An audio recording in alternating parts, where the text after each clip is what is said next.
There's only 3 days left of 2020 if you don't count today, since today is December 28th, 2020. It's just the 29th, 30th, 31st, and then you got the new year, you got 2021. Since this year is about to come to a close, I thought that it would be a good idea to do a video series summarizing the events that took place in 2020. Since 2020 was way too eventful to just do one video over it, I decided to split it up into 5 separate videos. I decided to split the year up into 5 separate sections and dedicate a video to each separate section of the year. So, I've done 2 videos over 2020 so far. The first video that I made 2 days ago that talked about January 1st, 2020 to March 10th, 2020. And then the second video of the year, or second video summarizing the year that I made yesterday, that video summarized the portion of the year that took place between March 11th, 2020 and May 24th, 2020.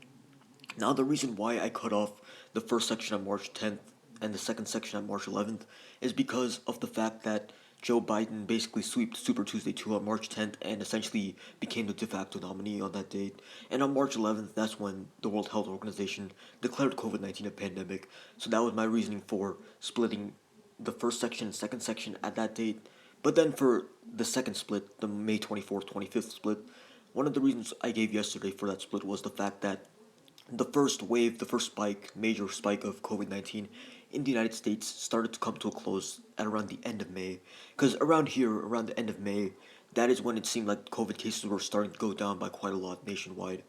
It was mainly New York that was causing the massive spike in COVID cases in the spring, but since New York, their daily case count was going down, that's why the nationwide case count was also going down by quite a lot. But the other reason, the main reason why I put the split here, May 24th to May 25th, is because of what took place on May 25th, 2020. On this date, this is when 46-year-old George Floyd, an African American man, was unfortunately killed by a police officer who put his knee on George Floyd's neck for almost 9 minutes. The cop's name was Derek Chauvin, and he was also accompanied by 3 other cops.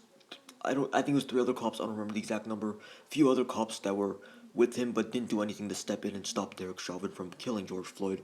So this took place on May 25th, 2020, and because of this, it was thankfully caught on video. This unfortunate and egregious event, it was caught on video, and because of that, there was lots of outrage nationwide. Everybody was angry for Everyone was angry over that event. Everyone was angry at Derek Chauvin and at other cops who had misused their power to kill innocent people, such as the Breonna Taylor killing. That Breonna Taylor killing happened back in March of this year, March 13th, I believe. So technically, this would have fallen in the second section of this year, which was in yesterday's video, but that wasn't really talked about much at the time. It was only talked about after George Floyd's killing, so that's why I didn't mention it yesterday. But Breonna Taylor's killing was the center of nationwide attention as well. Same with George Floyd's killing, obviously, and a few other killings by cops as well. That was at the forefront of the nationwide conversation. So this all started on May 25th with George Floyd's killing, and in the days following it, and even the weeks following the killing of George Floyd, there were lots of protests across the nation, protesting police brutality in the case of not only George Floyd, but other people such as Breonna Taylor, who have unfortunately suffered at the abuse of bad cops. And there were also a few riots, unfortunately, that caused some damage in major cities, but most of the protesters were peaceful. I believe it was like 93% of protesters that were peaceful. So I think that this, along with COVID 19, was a very polarizing event that took place this year. I think with this event, the killing of George Floyd and its aftermath, that really polarized people to become either further left or further right. You could look at this event from 2 different perspectives. You could look at it from the perspective of that there are some cops that are abusive and there isn't enough accountability to make sure that they do their job properly.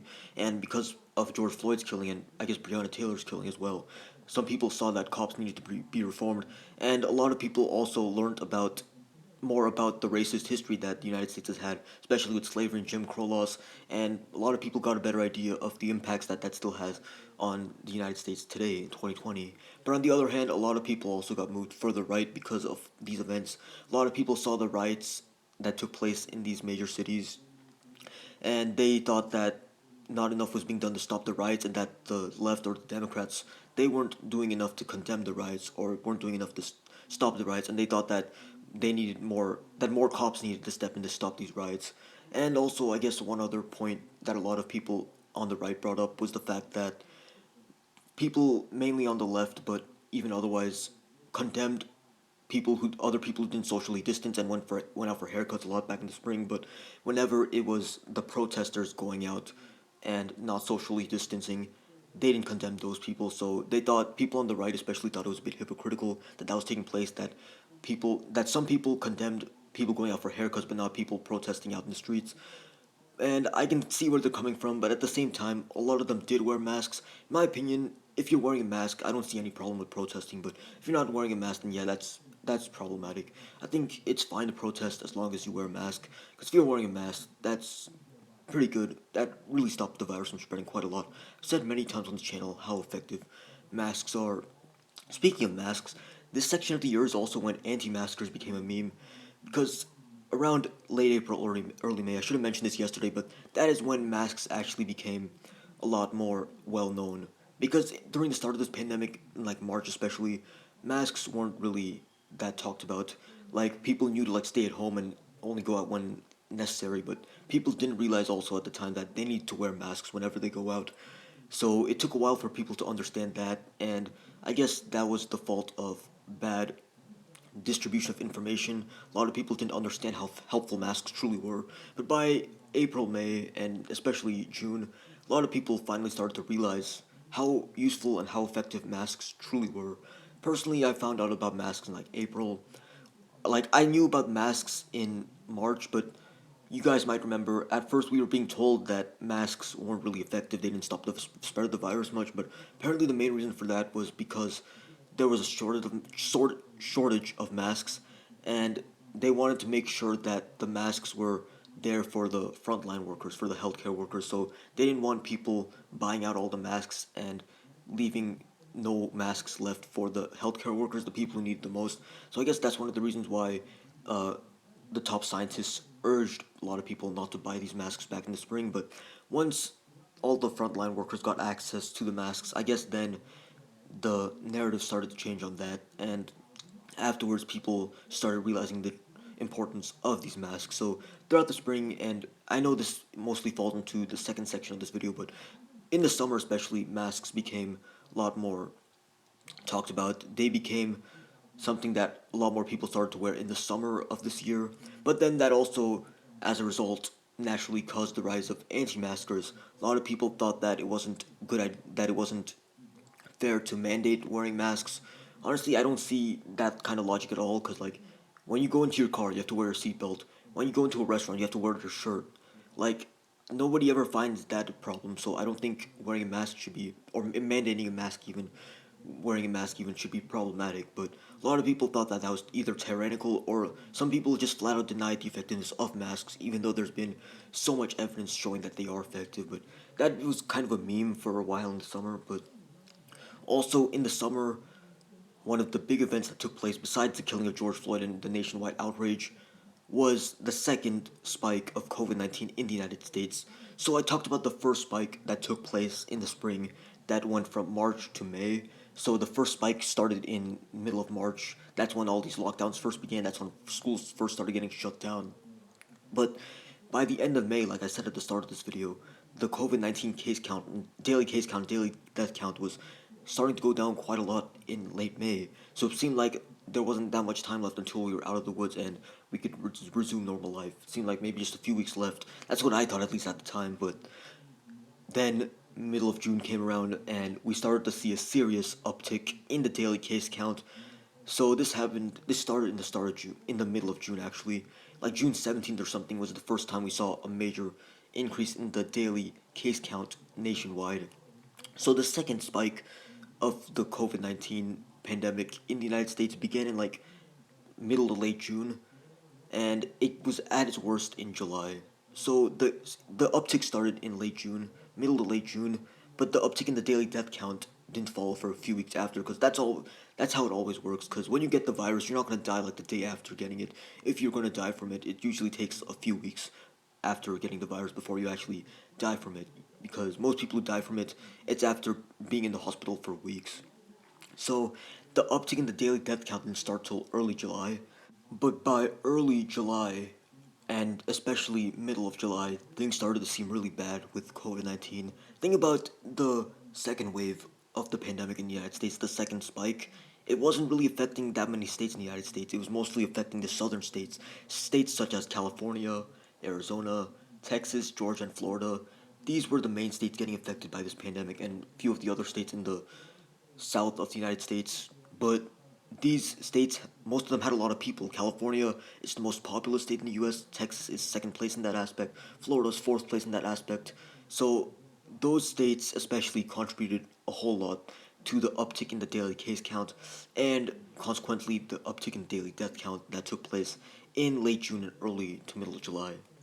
So in this portion of the year, the southern states got brutally demolished by this virus, but the Northeast was actually doing really well after a pretty deadly spring that especially New York had, but also to a large extent New Jersey. Those two states did pretty badly with the virus in the spring, but after late May and beginning in early June, when this section of the year began, they started doing really well with the pandemic. Their daily case count was really low, and their daily death count was only around 10% in the summer of what it was in the spring. In the spring, New York was having like 1,000 deaths per day at its peak, but throughout the summer, New York was consistently having fewer than 100 deaths per day, while Texas, on the other hand, was doing way, way worse. I live in Texas, so I had first-hand experience with this second wave of the pandemic, and my state was one of the states that were affected the most badly from this wave. I think one of the main reasons why, especially the southern states, had a giant uptick in the daily case count and daily death count was because of the fact that a lot of these states were loosening up COVID 19 restrictions that were originally imposed back in the spring. So I don't think that's the only reason for this uptick. I think another reason might just be that a lot of people forgot about this pandemic or didn't care about it as much. I know that with the George Floyd killing and the subsequent outrage over that, all the talk was mostly, especially on the news, they were mostly talking about the protests that were taking place throughout the country and the riots taking place throughout the country, and they weren't really focusing quite as much on COVID 19 as they were back in the spring. That might be another reason why there was that uptick in the summer. A lot of people were just not thinking about this virus as much as they were back in the spring, but I think the main reason is just because of the fact that a lot of these restrictions originally placed back in the spring were loosened quite a lot in the summer, especially in the southern states like Texas, Florida, and Georgia. One of the other major topics, one of the other major controversial issues that was talked about a lot in the summer was the reopening of schools because in the spring, in early March, a lot of schools, basically like every school in the United States was shut down because of COVID-19 and the last quarter of the school year had to be done online and basically like almost every school in the United States. I don't know of any school in this country that did not shut down in the spring of this year. But see, when schools were shut down originally back in the spring, we all thought that it would just be for that last quarter of that school year from March to May, and we thought that once school started back up in the fall, that things would be back to normal and this pandemic would mostly be over. But that was not at all the case. As we saw in the summer, we had that second spike of this virus in the United States, and because of that, that raised the question of what are schools going to do in the fall because this virus is still spreading quite a lot. In fact, it's spreading more now than it did any time in the past throughout this pandemic. So that was a very controversial issue. A lot of people were saying that schools should reopen because people don't receive an adequate education online and that in-person education was necessary. But then a lot of people were also saying it's too unsafe. And then in response, some people said, oh, but children are very unlikely to die from this virus. And then in response, other people would say, oh, but they can spread it to older people. And it was really controversial. And eventually what happened was that each school district did their own thing in regards to reopening. Overall, I think that this period of the year was probably either the most tumultuous or the second most tumultuous after the final period of this year, which we're technically still in, which I'll talk about in the video 2 days from now. So I didn't mention this at the start of this video, but this period of the year, I'm ending it at August 16th, 2020, and that's for two reasons. One of them, which I'll talk about now, is because that's when the second wave of this pandemic mostly enter the United States, and the other reason I will mention in tomorrow's video.